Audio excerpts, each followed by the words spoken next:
Tai laba diena. Išties gal pradėsiu nuo to, kad prasidėjus Rusijos karui Ukrainoje matėm milžinišką poveikį ir energetikos sektoriui, matėm paveiktus tiek gyventojus, tiek verslą, tiek viešąjį sektorių, kuriem energetikos produktų kainos buvo pakilusios, elektros kainos buvo pakilusios. Na ir po pusantrų metų darbo pasiūlome priemonę, kuri prisidės prie mūsų energetinio savarankiškumo, prisidės prie Lietuvos strateginių tikslų pasiekimo. Pirmieji žingsniai turbūt buvo daryti tuomet, kuomet Lietuva apsisprendė turėti SGD terminalą, vėliau matyt kiti žingsniai buvo daromi, bet ši finansinė priemonė tikrai bus vienas iš tų žingsnių, kurie priartins Lietuvą prie saugesnės energetinės sistemos ir didesnio savarankiškumo. Kalbant nuo to laikotarpio, kuomet buvo prasidėjusi energetikos krizė, matyt, buvo padaryti daug darbų.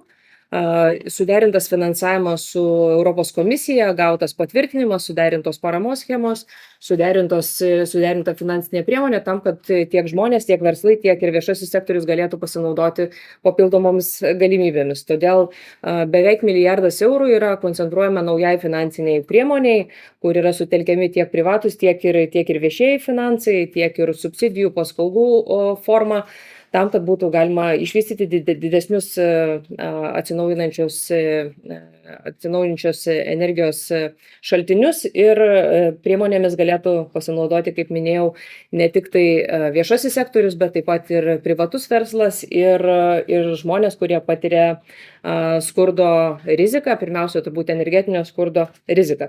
Ir kaip mes kalbėjom, tai turbūt vienas iš geriausių būdų suteikti žmonėm ne tik tai žuvį, bet ir meškerio, kuomet yra duodama tam tikra dalis elektrinės ir žmonės, kurie patiria energetinį skurdą, didelę dalį arba beveik visą savo sunaudojamą elektrą gaus žalią ir nemokamą. Tai reiškia, kad tikrai tiem žmonėm, kurie patiria socialinę riziką, ši priemonė suteiks galimybę turėti tiesiog elektrą nemokamai arba beveik nemokamai.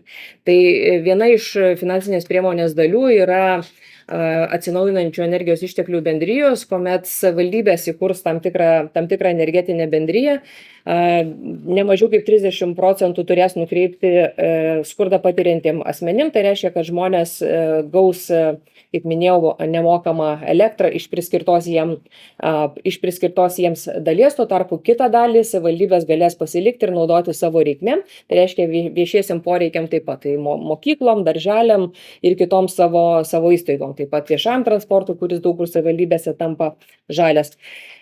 Ir šita priemonė turėtų prisidėti prie to, kad Lietuvoje energetinis skurdas sumažėtų ir daugiau žmonių galėtų tą dalį, kurių savo pajamų neišleidžia energetikai, galėtų skirti matyti kitom savo reikmėm.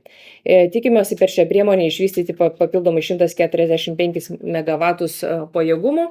Ir kaip minėjau, čia bus savivaldybių iniciatyva, savivalda inicijuos atsinaujinančių energijos išteklių bendrijų kūrimą, dalį nukreips skurdą patiriantiems žmonėm, dalį savo reikmėm. Kito priemonės dalis yra nukreipta į verslą. Verslas taip pat galės gauti lengvatinės paskolas gana ilgam laikotarpiui ir iki 15 metų arba iki 20 metų terminui, priklauso nuo pačios rūšies energijos, ir palūkanos taip pat bus fiksuotos iki 3% pagal konkretų susitarimą. Tai reiškia, kad verslas tikrai turės gerus pajėgumus investuoti į atsinaujinančią energetiką ir tikimasi, kad per šią priemonę bus išvystyta papildomai apie 460 MW pajėgumų. Tai reiškia, kad verslas turės pranašumą prieš kitus verslus, nes turės stabilų energijos tiekimą, konkurencingą kainą ir galės prognozuoti į priekį, kiek jam kainuos energetiniai kaštai vystant vieną ar kitą produktą jų pačių veikloje. Tai viena iš didžiausių finansinių priemonių per Lietuvos istoriją, beveik milijardas eurų bus sutelkta strateginių tikslų siekimui ir kaip tai vienas iš turbūt pavyzdžių, kai nuo problemos kilusios prieš porą metų, šiandien jau turime aiškų sprendimą, kaip galima būtų pasistumėti sprendžiant šį klausimą ir suteikti galimybės tiek verslui, tiek ir Lietuvos gyventojams, ypač tiem, kurie iki šiol negalėdavo pasinaudoti priemonėmis, nes iki šiol turbūt daugelis atsinaujinančių energijos išteklių priemonių būdavo skirta žmonėm, kurie labiau turi ir finansinių išteklių, ir daugiau iniciatyvos. Šiuo atžvilgiu yra padedama tiem žmonėm, kurie būdavo iki šiol paliekami šiek tiek nuošalyje, tai skurdą patiriantiem asmenim ir man atrodo, tuo ši priemonė yra tikrai inovatyvi ir prisidės prie daugelio problemų sprendimo tiek prie energetinio saugumo, bet tuo pačiu ir užtikrins, kad energijos kaštai žmonėm, kurie turi mažesnės lėšas, būtų mažesni. Tai ačiū ministrė, aš dabar tęsiu. Gerą dieną visiems. Aš tikrai noriu pasidžiaugti, kad startuojame su didelėm priemonėm, kurios toliau įgalins siekti energetinės nepriklausomybės. Ir noriu pastebėti, kad europinės lėšos yra tas pagreitintas akceleratorius visos mūsų tiek dekarbonizacijos, tiek energetinės nepriklausomybės. Ir žiūrint vėlgi per visą kelią, kurį mes nuėjome ir darbus, kuriuos vyriausybė padarė, tai ministrė minėjo, kad yra visa eilė projektų stambių baiginėjama, yra ir sinchronizacija eina į pabaigą. Sutarta labai aiškiai dėl datos, kitų metų pradžioje mes atsijungiame, mes esame atsisakę importo iš Rusijos bet kokių energetikos išteklių ir tam, kad galėtume tiek sinchronizuotis, tam, kad galėtume užpildyti tą, sakykime, skylę, kurią turime atsisakę tiek rusiškos energetikos, tiek stengiantis būtent nepriklausomai, mums reikalinga sparčiai auginti vietinės žalios energetikos resursus ir mūsų generacija auga labai sparčiai. Šiais metais, praėjusiais metais mes jau turėjome metų gale beveik 55% pagamintos elektros Lietuvoje. Šiais metais prognozuojame, kad turėsime tarp 65 ir 68% visos elektros gaminamos mūsų šalyje. Ir tai nėra atsitiktinai. Matote grafiką, mūsų generavimo pajėgumai auga labai sparčiai ir, kaip minėjau, nepaskutinį vaidmenį vaidina ES parama. Nuo 20 metų mūsų elektros generavimo pajėgumai išaugo 3,5 karto ir svarbiausias veiksnys iki šiol buvo būtent gaminančių vartotojų plėtra ir į tai yra būtent nukreiptos tos paskutinės priemonės, kurias mes šiandien skelbėme. Ir noriu pastebėti, kad gaminantis vartotojai, generuojantis savo elektrą, iš esmės ne tik tai pasigamina elektrą savo, bet didinant generavimo pajėgumus Lietuvoje, kainos krenta visiems vartotojams, reikšmingai krenta visiems vartotojams. Ir tai yra didžiulis pliusas. Tai reiškia, kad papildomai išvystas gigavatas elektros pajėgumų leis dar stipriau sumažinti kainas visiems vartotojams. Kartu gaminantis vartotojai ir šita priemonė skatins mūsų tinklų atsparumą.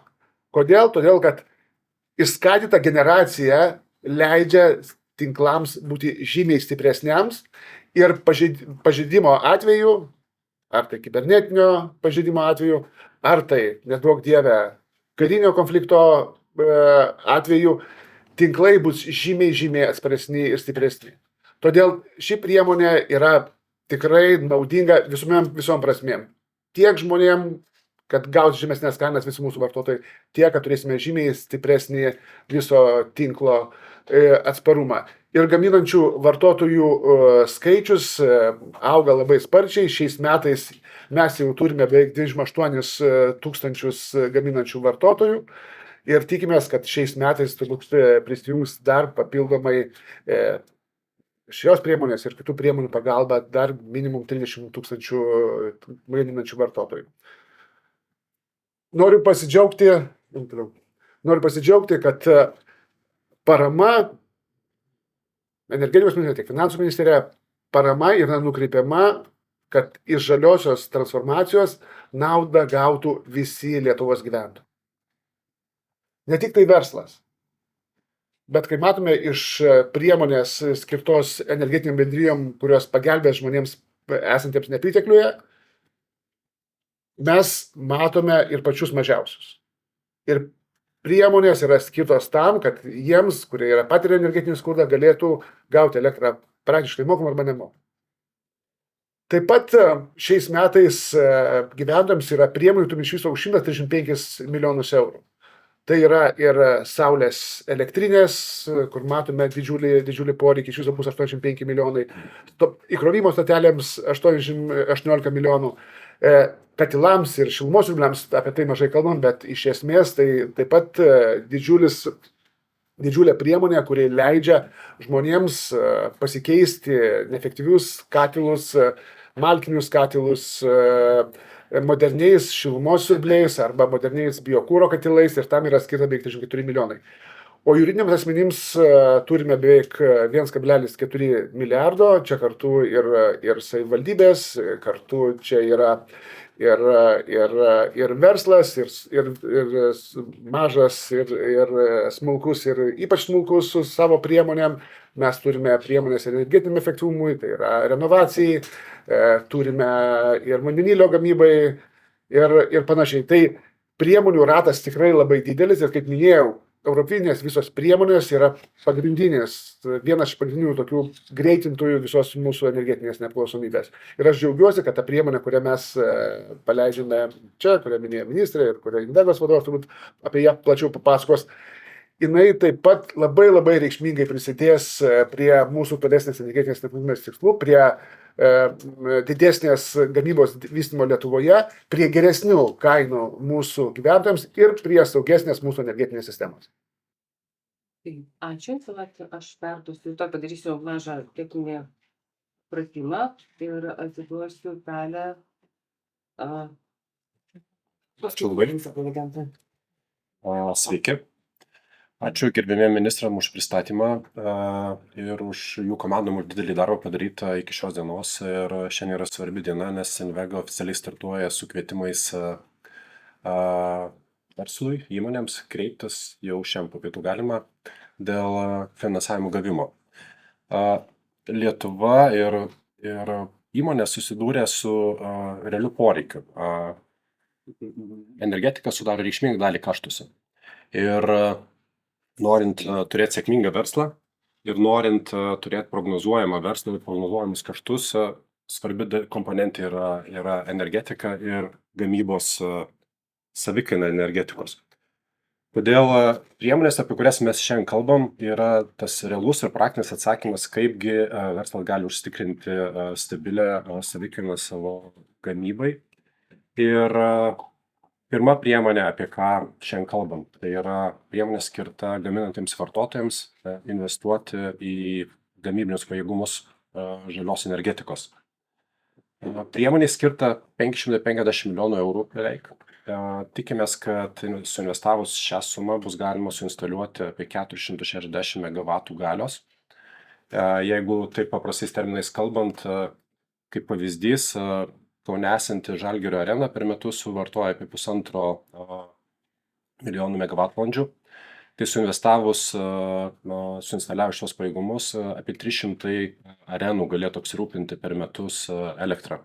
Tai yra reikšmingas kiekis. Iš Invegos teikiamų paskolų bus galima įsirengti saulės arba vėjo arba hibridinės jėgainės. Finansavimas yra stipriai intensyvus. Iki 80% Invega finansuos nuo investicijos. Likusią dalį reikės savo dalimi pafinansuoti. Ir siekis buvo, kad šita priemonė būtų patraukli. Todėl, kaip jau ir ką tik paminėjo, palūkanos irgi bus labai patrauklios. Tai šioje aukštų palūkanų aplinkoje, jau Euriboras yra aukštas, palūkanos, kurios sieks iki 3%, yra tikrai motyvuojanti investicija ir padedanti paspartinti šios investicijos atsipirkimą. Toliau, kas yra svarbu? Dėl šios priemonės gali kreiptis visos Lietuvos įmonės, ir didelės, ir mažos, ir Invegos komanda jau yra pasiruošusi konsultuoti, priimti paraiškas, svarstyti ir teikti tą finansavimą. Visada svarbus klausimas yra, kasgi užstatas ir ko prašys kredituotojas. Tai užstatas bus pati jėgainė. Dokumentai, kurie bus reikalingi ir kurių prašysim, nieko išskirtinio nebus, bus pakankamai standartiniai dokumentai, finansinės atskaitomybės, verslo planas, sąmata investicijos. Tik šiuo atveju bus vienas naujas dalykas, kadangi priemonė yra finansuojama RRF lėšomis, tai mes turėsime įsitikinti, kad ši investicija nedarys reikšmingos neigiamos žalos aplinkai. Tai yra, kad investicija atitiks 6 taksonomijos keliamus tikslus, bet Invegos komanda bus pasiruošus visiems asmenims, kurie kreipsis dėl finansavimo, tą įsivertinimą atlikti. Taigi, 550 milijonų skirta gaminantiems vartotojams instaliuoti arba įsigyti jau veikiančius parkus, tiesa nesenesnius nei 12 mėnesių. Ir labai tikimės, kad susidomėjimas bus didelis ir tiek, kiek jau kalbėjom su potencialiom įmonėm, jaučiam, kad interesas yra nemažas.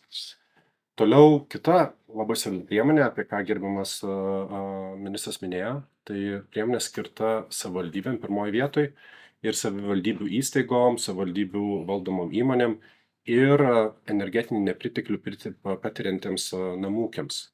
Priemonės dydis yra 207 milijonai eurų, priemonė bus finansuojama biudžeto lėšomis. Ir lūkestis yra, kad jos dėka bus instaliuota iki 145 MW galios jėgainių. Vėlgi, saulė, vėjas, hibridinės jėgainės, viskas tinka.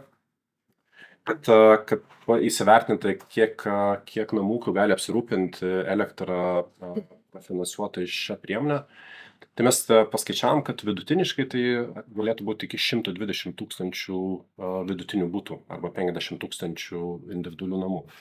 Tai kiekis yra nemažas ir jeigu pavyks instaliuoti tokią galią, tai reikšmingai prisidės prie šalies keliamų tikslų energetiniam nepriklausomumui. Finansavimo sąlygos. Vėlgi, siekis buvo padaryti jas labai patraukliom ir prieinamom. Tai finansavimo intensyvumas iki 100%, terminas iki 15 metų. Ir kas yra gerai, kad, kaip ir jau buvo minėta, šis finansavimas turės dotaciją iki 50%. Tačiau gaunant finansavimą reikės užtikrinti, kad bent 30% jėgainės galios bus skirta nepriteklių patiriantiems namų ūkiams.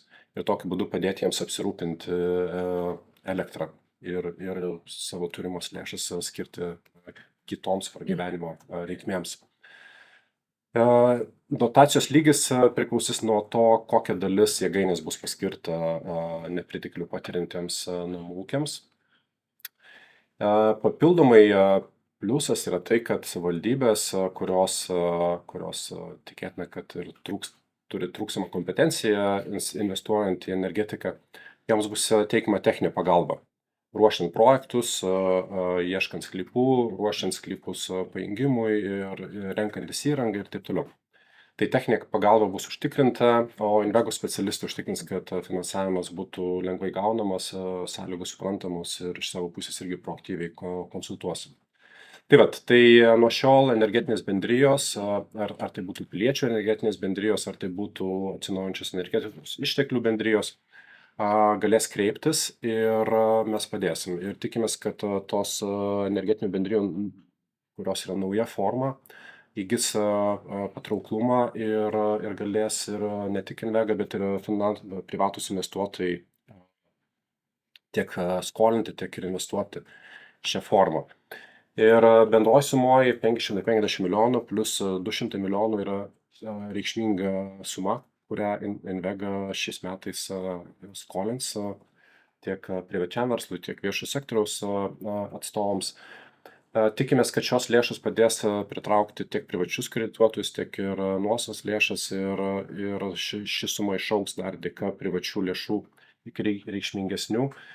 Ir vėlgi, šiek tiek pasikartojant, tai yra labai reikšmingas įvykis ir leis Lietuvai reikšmingai pastumėti priekį energetinei nepriklausomybei, o įmonėm stabilizuoti ir prognozuoti savo reikšmingą kaštų komponentę susijusią su energetikos gamyba. Taigi, Oficialiai kviečiu šiandien nuo 1 valandos jau kreiptis į Invega ir teikti paraiškas gaminančius vartotojus, o kitą savaitę ir energetinės bendrijas. Tai jeigu turės tiek potencialūs pareiškėjai klausimų, mes mielai atsakysim, o dabar lik ir viskas su mūsų pristatymu. Tai ačiū labai.